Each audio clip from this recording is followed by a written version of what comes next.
Ladies and gentlemen, I'm Serge Kernbach from Stuttgart, Germany. Unfortunately, I cannot come to this important event.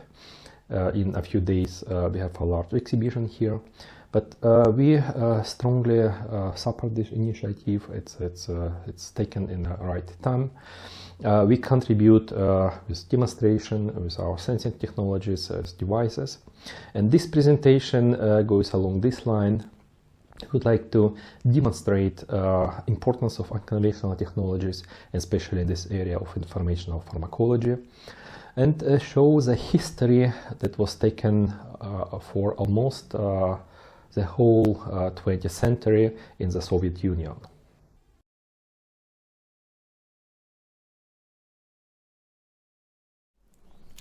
The original version of this presentation was submitted to archive.org, and it appeared in 2013 December, and after this time a number of mass media sources took this publication and created a number of secondary reports that devoted to the topic of unconventional phenomena and unconventional research in US, in Soviet Union, and in the modern Russia.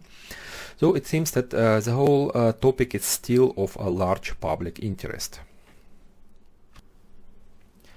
It needs to say that the original publication, and of course this presentation, is based on published sources. So, for instance, in the paper we had about 120 historical and scientific references. So, in publication after this was about in total over 400 references. There's a number of books that appears after this. For instance, this supernatural or ESP wars. So everything what is said, written, can be verified based on these references. Speaking about unconventional research program, I need to say that there are many different open and classified programs still classified. The whole program appeared in the competition, at least in the second part of the 20th century. It's a strong competition with US, and there is to some extent a curious fact of appearance of this program in 60s based on this publication in French journal. The story was about performing some telepathic experiments with submarines, and this story was extremely seriously considered in the Soviet Union, started corresponding programs, and then this returned back to US. It seems that both countries used these stories for justification of funding. Well, investment in the rough estimation is between $500 million and $1 billion. It should be clear that basically there are no exact numbers. It's a rough estimation, and we think that the real number are larger because we have no access to classified program. It needs also to say that the whole program is not a parapsychology. This is important. There is no mystery, no vitalism. Soviet ideology asked for proven evidences, and the really strong focus was put on technology and technological development and combination of devices and operator, and exactly this point make a specificity of the Soviet program. The second important point are the contact between top people of Soviet government and a person having so-called psychic and healing abilities. Many references point to contact between Stalin and Wolf Messing. Especially important are contact between Leonid Brezhnev and Juna. To some extent, Juna is a mother of Soviet unconventional program, because exactly after this contact, Brezhnev initiated this research and asked scientific people for measurement, for proven evidences. And of course, contact between Boris Yeltsin and the whole group of Kremlin extrasens is well known. This point is especially important because it allows to understand this interest from Soviet government to this, let's say, phenomena, and after this level of funding spent in the research. Unconventional research in Soviet Union has three important components. First of all, it appeared and was developed in kind of political and later on Cold War isolation, so it took a specific shape. Secondly, there was always a relationship between people in government and persons with these capabilities. And lastly, what is really important, Soviet ideology imposed constraints so that researchers have to concentrate on technology, on devices, on measurement, and remove all these mystic components from the research. Unconventional research can be divided in 4 time periods. Before October Revolution, between October Revolution and around the Second World War, between 55 and 80, and large program started from 80 up to 2003-2005. From thematical point of view, we also observe 4 points. The first one is a classical parapsychology, with extrasensory perception, with transferring mental images, with people with specific abilities. Professor Bechterev initiated this research. The second line is psychotronic. This is exactly this research was known as the Soviet program. This was born in the Soviet countries. Many socialistic countries like Czechoslovakia participated in this research quite actively. It is related for looking for emission explaining this phenomena, for device-based research, for measurement. Professor Turligin was in the beginning of this program. We also observe specific program related to impact of radio frequency emission on human brain. There was many aspects similar to programs like MK Ultra in US, what currently lead to appearance of non-lethal weapons. Many programs or sub-programs here are classified. And finally, we also observe a number of independent researchers like Chizhevsky or Kozyrev, who was not really involved in the state program, and their impact on this research in those time was pretty much limited. A start of this research program was typical for the time.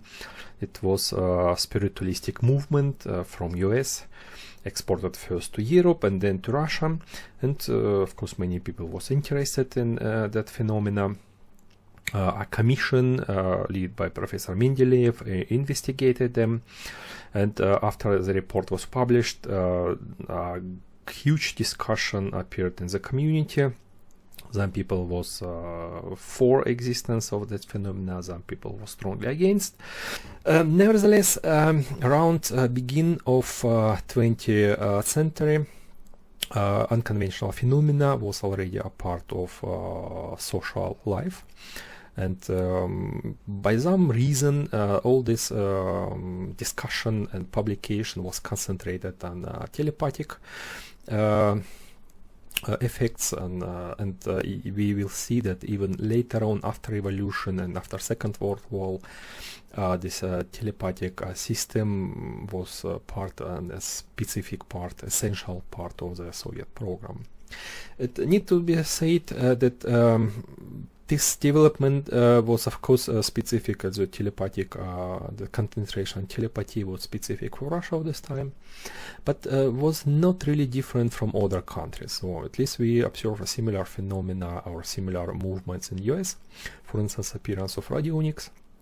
And in radionic also assumed a kind of electromagnetic phenomena that was behind them. Even people look for some frequencies or rate. So in this term, all these movements are very similar. After revolution, everything changed. Different ideology appeared, was a different people, different society. As a consequence, all independent parapsychological organization, journal, congresses, conferences, almost everything was closed. We expected the whole parapsychology will be closed forever in the Soviet Union, but it is not so. About 1924, it's 6 years after the revolution, the parapsychological research become coordinated. It started and become coordinated by government. The reason probably is this idea of telepathic control over people. It was attractive to Soviet government, and they started a program to research this phenomena. Government started three streamlines of this research. The first one was related to finding experimental evidence of telepathy, transfer of mental images, and remote and impact of biological object. Institute in Leningrad was asked and was funded to perform this research. This was very well done, all these experiments. For instance, here it's 1932, 1934, 1935, and the distance between, let's say, for this telepathic influences, 25 meter, 500 meter, 4 kilometers, 7 kilometers from Sevastopol to Leningrad, and the number of person and animal was involved. The second line was related to clarification of physical nature of telepathy. As was assumed originally, it assumed it had a kind of electromagnetic emission, and an institute in Moscow, led by Professor Turligin, was asked to perform this research. The people first started drawing some schemes based on electromagnetic emissions, performing some experiments. It was quite immediately clear it's not really related to electromagnetism. And by the way, to the same conclusion come out of the first group in Leningrad. The last streamline was related to research about biologically active electromagnetic emission. This research was, for instance, performed by Ferdinand Katsamal in Italy, Manfred von Ardenne in Germany, and of course in Soviet Union, and related to so-called brain emission. Even was found a wavelength about 2 millimeters of this emission, and strong impact on different physiological activities and psychic state of human. After almost 15 years, program was closed. It was of course difficult time before the Second World War. Many people was arrested. Only Professor Turligin in Moscow, in Laboratory of Biophysics, published a few results. Most of this publication was done already in the revival in the period after 60s. And we know there is a number of evidences about this classified research, but official documents are still not declassified. We observe the first evidences of revival of unconventional research after Second World War. In 50s, for instance, 52, the Turligin laboratory started. In 58, the discussion in Academy of Science started. For instance, here in 61, Academy of Science took a decision to start this research again.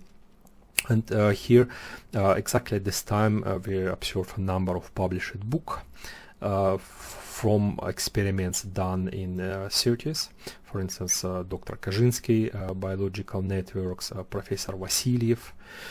And what is the most important, all this first research from 60s lead to an important decision in 73 done by Central Committee of Communist Party. I need to say this is the highest, it is really the highest, top highest decision instance, and this agency considers, absolutely seriously considers the question, should this investigation, this research, this development be performed further with the highest level of funding. And the decision was, yes, we need to expand paranormal research. I mean, this report and all this critical mass of investigation and decision was published by almost all journals around the world. Some interesting example, for instance, a report of CIA state that in the time around 68, about 27 institutions dealt with different issues and unconventional research. For instance, Kirlian effect, human biofield, and so on and so on. One example of performing experiment in those time, this very famous pair of experiment with twin rabbits.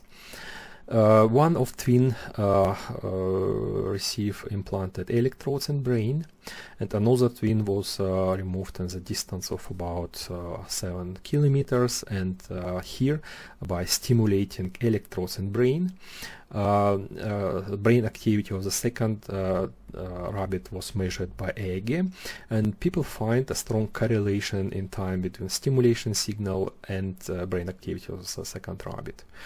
This, at least part of this research, was open and was published, and it shows more or less how this experiment was organized. Two persons become very famous in this time as a phenomenon of thermo-optical perception demonstrated by Rosa Kuleshova, and especially in 60s by Ninel Kulagina, in 70s psychokinesis.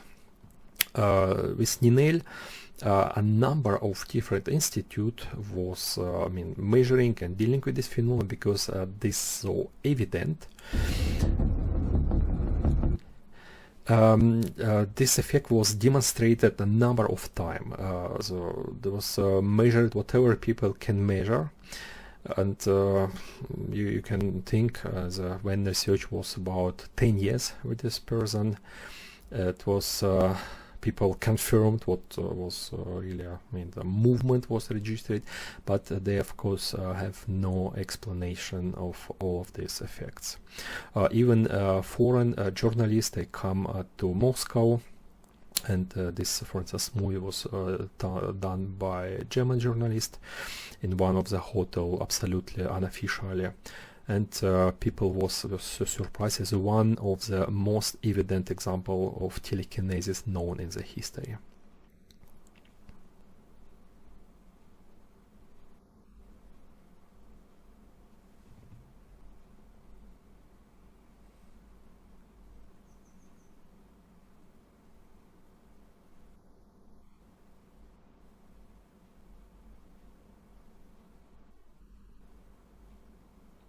It's absolutely amazing. The most important breakthrough from this time was related to understanding that this effect is related to non-vitalistic emission. And many different hypotheses and theory was tested in those time. For instance, one of them, it's impact of rotating objects, so-called pandematoric forces, as first explored by Professor Myshkin. Idea of kind of secondary emission related to non-electromagnetism,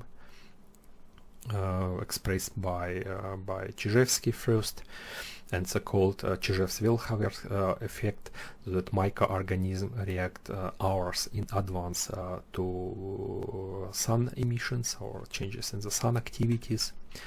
Well-known Kozyrev effect. The Kozyrev explores the true position of star in the sky, and evidently demonstrated that basically some emission is coming from the true position of stars.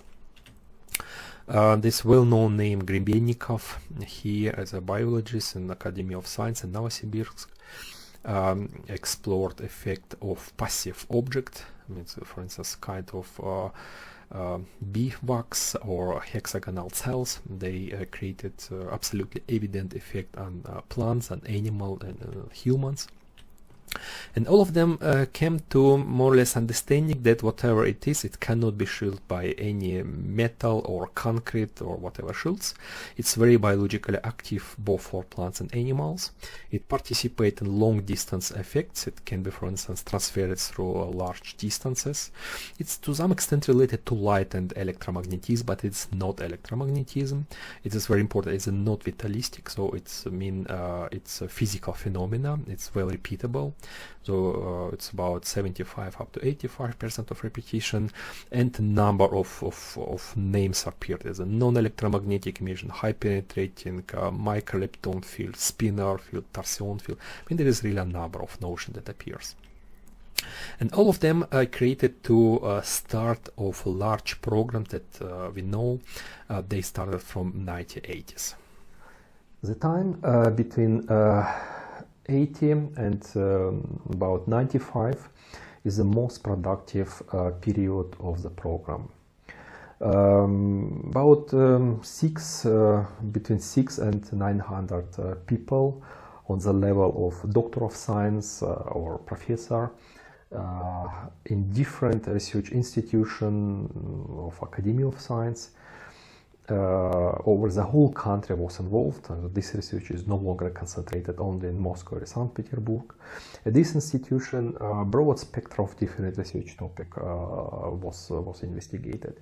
For instance, it was the beginning of this informational pharmacology, start of development of different active and passive generators for this emission, number of sensors capable of detecting and characterizing this emission. First experiment on long-range signal as a non-electromagnetic signal transmission started. Even agencies involved persons with specific capabilities in their operation, and a military unit was created, and it operated up to 2003, which basically deal with these results of unconventional research in the Soviet Union. We give you a few examples of topic selected for implementation.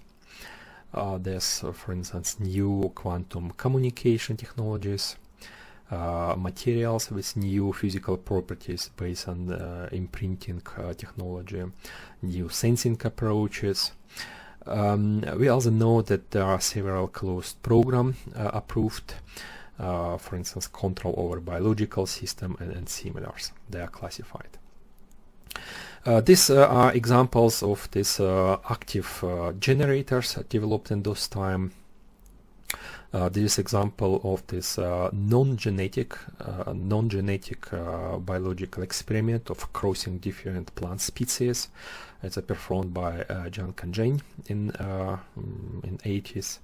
There's a later experiments on again non-genetic mutation of biological organism. That's quite well known in Soviet Union, also in Russian. These experiments are very similar to experiments performed by Luc Montagnier in 2010 with this replication of DNA from electromagnetic activation of water. This is example of first experiment with long-range non-electromagnetic signal transmission. It was performed in 86 in Moscow for the first time, and the distance about 20 kilometers in Moscow. So this is a signal on the sending side, and receiving signals are plants, so in plant tissue, and was very targeted. So from several plants, only targeted plants reacted in that way. So it was a great progress in those time. After this, this experiment was replicated many times. This is one of our replication in 2030-2040. It's a much larger distance between Stuttgart and Perth in Australia. And here you see a response of fluid sensor. This based on electrochemistry. Up to now, we repeated this about 900 times, so it's a large statistic collected. Well, it's a number of publications. You can find more details there. This is an interesting example. What I would like to show, this more or less demonstrates the principle of this signal transmission. So here we have tubes with overcooled water. These tubes are extremely sensitive to almost everything, any mechanical distortion or some non-local impact. And here, about 10 meters away, we have impacting system based on laser and LED. And so this tube is targeted. So impact, its duration is about 20 minutes, and you see the targeted tube frozen almost. I mean, this frozen process very fast. So, and after this, we performed experiment further and further, and no other tube become frozen. So it's more or less demonstrated how this non-electromagnetic signal transmission then work. Now I would like to say a little bit about sensors, about electrochemical sensors. They appear exactly in this period of this research program. The first experiment was performed by Sokolova in the beginning of 80s. Bobrov in 80s, 90s, and after this, Zenin is also very famous, who performed a number of experiments based on electrochemistry and different weak emissions. So we also contribute to this research and extend this research. So it is important to keep 3 points. So it's the thermostabilization, so samples and the electronic system should be thermostabilized. Secondly, it needs to perform always differential measurements. And finally, the system should provide a great resolution. So all of them are satisfied here. So we develop potentiometers for measuring pH in fluids. And what we are concentrating now, it's also a very sensitive approach. It's based on the impedance spectroscopy. So in the simplest form, it's measuring conductivity. In more complex form, it's measuring frequency response of fluid. So it's in this way, weak emission can be even characterized by this device. Here are a few examples. For instance, sensitivity to a system was measured by inserting fresh green leaf. So the measurement tube, here is the electrode, and we insert a green leaf here, and after a while remove it, and you see in the dynamics either these points where the leaf was inserted is a delay of dynamic, of course, and when we remove, it's well observable. In impedance spectroscopy is mostly the most suitable for research in informational pharmacology. For instance, it can detect the fact of activation of fluid. I mean, it can detect the intensity of activation, and even such effects like imprinting phenomena with different symbolic and non-symbolic labels with local and remote approach. So we receive, in case of imprinted fluids and non-imprinted fluids, absolutely different approach. So for instance, here you see this fluid here was imprinted, and we receive a quite of characteristic response, and there's a control, and this is a control, and here is measurement after a while. So we do not see any imprinting, so any no longer difference between fluids. So imprinting effect is disappeared after a few weeks. So at least this impedance spectroscopy is a very promising approach. It's very fast. It can be used in laboratory and in field condition. So, and you will see today later on a demonstration of this device and this measurement. So we think it's one of the most interesting devices for further application here. In conclusion, first of all, we point to a number of high-ranking publications in Nature and Science that actively discuss issues of application of quantum phenomena, for instance, entanglement in macroscopic system. Exactly this phenomena was considered in the field of unconventional research and was explored all that time. Not only physical effect, but many effects in biology and in consciousness become now a part of social and scientific discussion. And we hope that by this development, at least a part of unconventional research agenda can become conventional and can be explored in an academia level at universities with academic publication and funded with a normal grant system.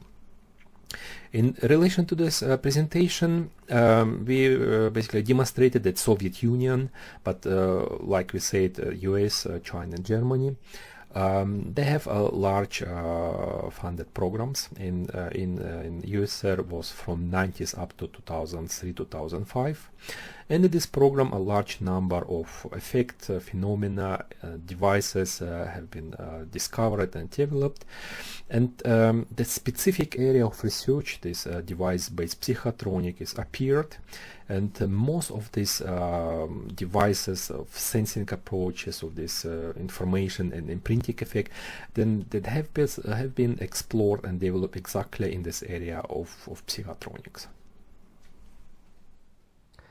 To conclude, I would like to stress three important issues. First of all, many people ask us, well, do you really believe that all of this weak emission, weak phenomena, do they really exist? And then our answer is yes, they exist. We really measure, we receive results, but all of these phenomena are really weak. In many cases, response of physical, chemical, biological, microbiological system is on the level of noise, and we have to apply specific schemes to extract this data. Sometimes impact of temperature is even higher than impact of these experimental factors. So keep this always in mind, so that we deal with really weak phenomena. We also hope that this new quantum methodology and new quantum understanding of the world, especially in application to macroscopic system, can provide kind of explanation to whatever results or phenomena we observe in our research. Secondly, in the last 100 years, we observed a number of cases with a vigorous misusage of these research results. I mean, this was in the US, there was in Soviet Union, there was in Germany. We hope that one of the key points of the future research is the keeping of ethical issues. Whatever you do in this field, do it ethically. And lastly, we also observe in last 20 years a growth of different application field of this unconventional research. There was a field of metallurgy, new materials, there was a quantum communication, now it's this informational pharmacology. I hope that we all will contribute to growth of these fields and to appearance of new field. In these terms, I would like to say thank you very much for your attention for this short presentation, and I hope we can meet each other in one of these meetings or events that are taking place quite frequently now over the whole world. Okay, thank you very much.